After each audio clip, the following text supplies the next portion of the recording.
Hello viewers, welcome back to the channel and welcome to a rainy day Friday here at an Airbnb in Mountain Creek, Sunshine Coast, Queensland. And today on CoffeeChillTV we're going to do some travel talk questions.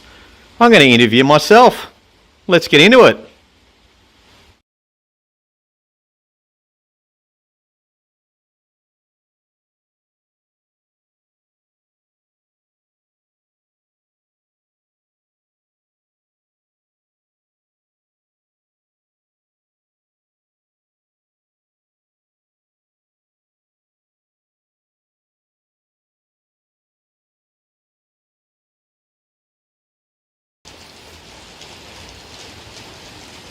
And folks, today there's a batch of questions there, Q&A.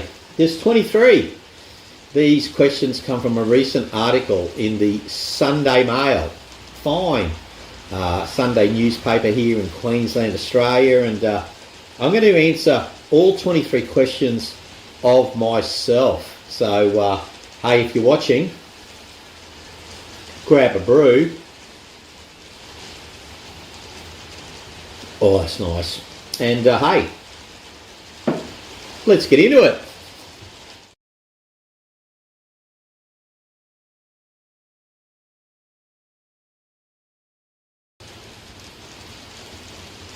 Okay, question number one.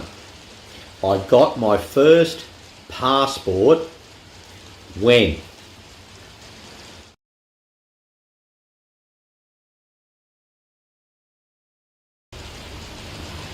Okay folks, I got my first Aussie passport way back in 1989 in preparation for my first trip overseas in 1990. My first Aussie passport lasted 20 years, the next one 10. This one has a 10-year shelf life, so in 2029 I'll be getting a new one. Okay, the next question in this article. My first holiday memory is, I reckon Golden Beach, Caloundra, Sunshine Coast. You know, my parents would take us up to my grandparents' house and we would run around Golden Beach chasing soldier crabs and catching bream and whiting with little handreels off the just off the shoreline there. Fantastic memories. Golden Beach, Sunshine Coast, Queensland, Australia, my first holiday memories. All right, the next question, trio number 3. And this took a bit of work. I actually just worked it out before I started filming this video. I've been to, how many countries? I calculated that I've been to 41 countries. I kind of, New Zealand and Ireland, 3 countries in the UK, 4 countries in North America, including Bermuda, which is an interesting one. Asia, 9 countries. Europe, 9 countries. And 10 countries in Africa. So, according to my calculations, did I get it right, viewers? 41 countries as at today. Next question, number 4. It's an interesting one. My holidays are mostly for. The purpose of holidays. It's changed. During my corporate days, 6 days a week, 7 till 7. Holidays were to relax, recharge. Then, during my backpacker days, it was all about adventure. And then in more recent times, food, glorious food. And today, food's number 1, but hey, I do this now, to keep myself busy in retirement.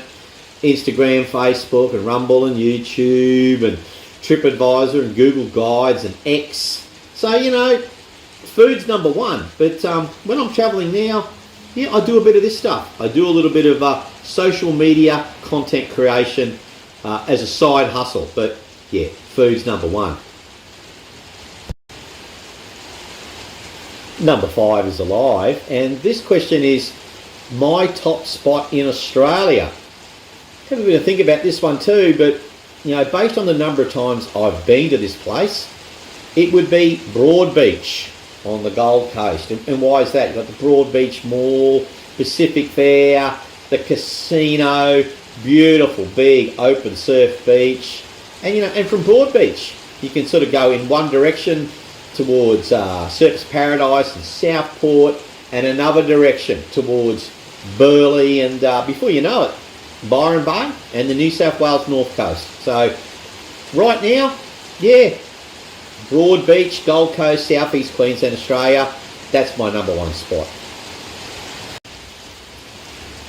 Okay folks, number 6, the place I'd love to visit is, this has been on my bucket list for decades, still haven't made it, but I really love to go and see Japan. All of my friends and acquaintances who've been tell me it's like nowhere else they've been. Have you been to Japan, folks? What's on your bucket list? But for me, yeah, I haven't been to Japan and I'd love to visit. There's many other places too, but yeah, Japan is top of the pops right now for me. I hope you're enjoying the live to tape narration, guys, and my clumsy working with this tripod. It's the first time I've used this tripod. Hopefully it works out well. Okay, lucky number 7. The place I'd rather be right now. Well, it's a rainy day here on the Sunshine Coast, and I've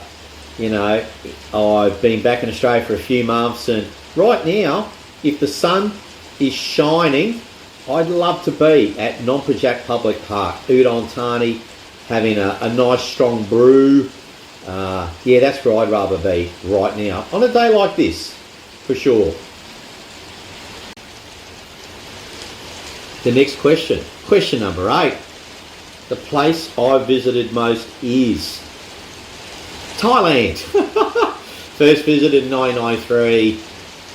I can't count the number of times. Well, I could if I put the effort in, but yeah, Thailand, number 1. That's the place I've been to the most. Yeah, and I'm, heading back there soon again. Okay, guys, we're at number 9. My most memorable travel experience was, I reckon, got to go back to 1994. Zaire, now the Republic of Congo, and seeing the wild gorillas. It was something out of a matinee movie. Our adventure just to get there, and the packers, and getting up through the hills, and dodgy checkpoints, and dodgy campsite. And then on the day, it took us hours to go through hot, humid, deep jungle, and then suddenly it opened up. And there they were, the gorillas, including a huge silverback. Plenty of silver here too. That was an amazing experience. That will be tattooed up here forever.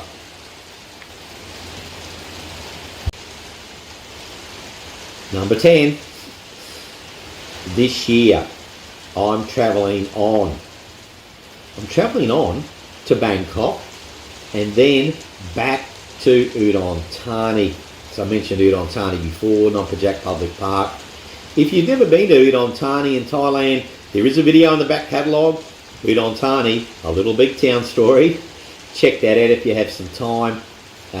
Certainly gives a bit of background into the appeal of Udon Thani for both tourists and long-term stay expats. So yeah, back in Udon Thani in a few months' time. Okay folks, question number 11, another prop. This is my carry-on bag. The question is, I've noticed that, well, in the last few years, guys, I've noticed carry-on luggage is on steroids. It's getting humongous. It's causing all kinds of dramas. You can find all kinds of air rage videos on social media about it. But yeah, I've noticed carry-on luggage, I reckon it's getting bigger.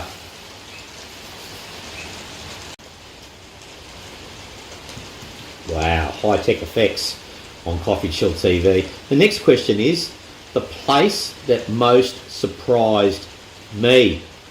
And I'm going to stay here in Australia. Darwin. Wow. Been a couple of times. First time I went, I just thought, this is an awesome place. And the Mindle Beach markets, I'm not sure if it's still the case, but Thursday night, Sunday night, food from all around the world, a most amazing sunset. Mindle Beach markets, Darwin, pleasantly surprised. What a top spot that is. Okay folks, question 14. The souvenir I most buy is, for yours truly, the humble fridge magnet. There's another one here. So yeah, we've got Bundaberg. Went to Bundaberg last year. Great. Used to go there all the time in my corporate days, but just went up there as a tourist. Fantastic fridge magnet from Bundaberg. And more recently, the Brisbane Motor Museum, a hidden gem on the north side of town here in Brisbane, Australia. So yeah, I like fridge magnets. Memories, and hey, they are practical too, and they don't take up much room in your baggage, do they? What about you folks? Have you got a go-to souvenir? Don't be afraid to opine, please.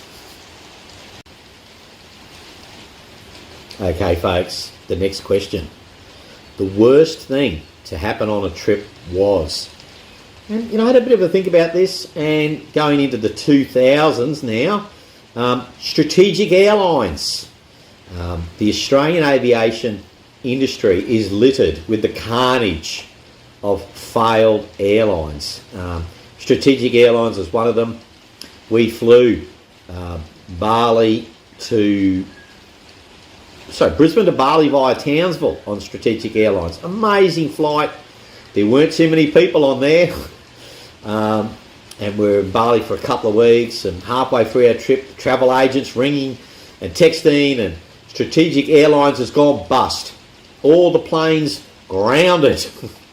And yeah, we quickly scrambled and got on a Virgin Airline flight. It was crowded. At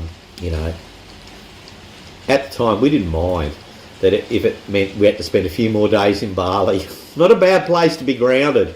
But yeah, airline collapse and no travel insurance payment, because there was an asterisk against several airlines that the travel insurance company had identified as being a bit shaky.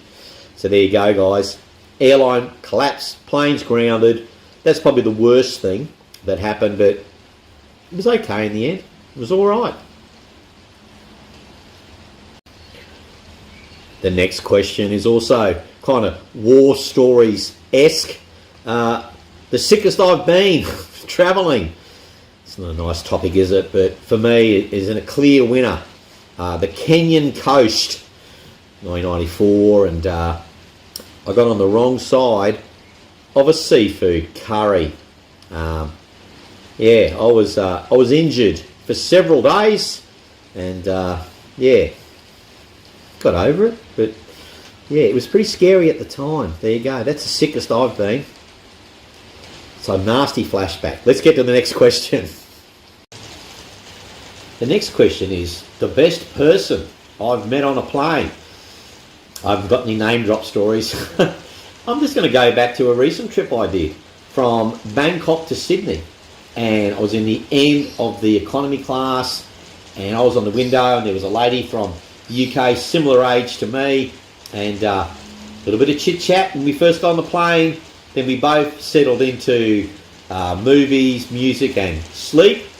And then, a bit of chit-chat in the middle, back to the same, and then a little chit-chat at the end. We had a bit of a laugh when the plane came in real hard on landing. But yeah, I most enjoyed this lady's company because it wasn't over the top. It was just short and sweet. Two people understood, a little bit of chat, but let's not talk for 9 hours. So there you go. That's my story. Okay, we're back to gastronomical delights, and that seafood curry, that was probably the worst thing I've eaten. But this next question is the weirdest thing I've eaten. Going back to Africa, going back to Kenya, this time Nairobi. And back in 94, we were a group of backpackers. We went to a place called Carnivores. And in Carnivores, they had all kinds of game meat. which they told us was farmed humanely. Guy came with a big skewer, you know, and we were eating wildebeest and giraffe and zebra and ostrich, buffalo, etc. I loved it. I am a most carnivorous omnivore, and yeah, we sort of went through the menu. Fantastic night we had. Carnivores in Nairobi, a selection of African iconic wildlife was consumed that night, and most delicious. Question 19, my go-to room service order. In my corporate days it was the club sandwich, but these days I like to get a pizza. If pizza's not available, it's the club sandwich. The next question is, what's the best hotel I've stayed in? And you know, I reckon it was the classic hotel, Hoi An, Vietnam. I was travelling with a mate, and we've been staying, you know, we've been travelling around Southeast Asia and a lot of 2-star places. We ended up at the classic hotel, Hoi An. It felt like 5 stars for the price of 3. And classic comment from my travel friend. We both checked into our rooms and we're sitting in the beautiful garden area. And he said to me, this hotel is too good for us. It felt like it was too good for us.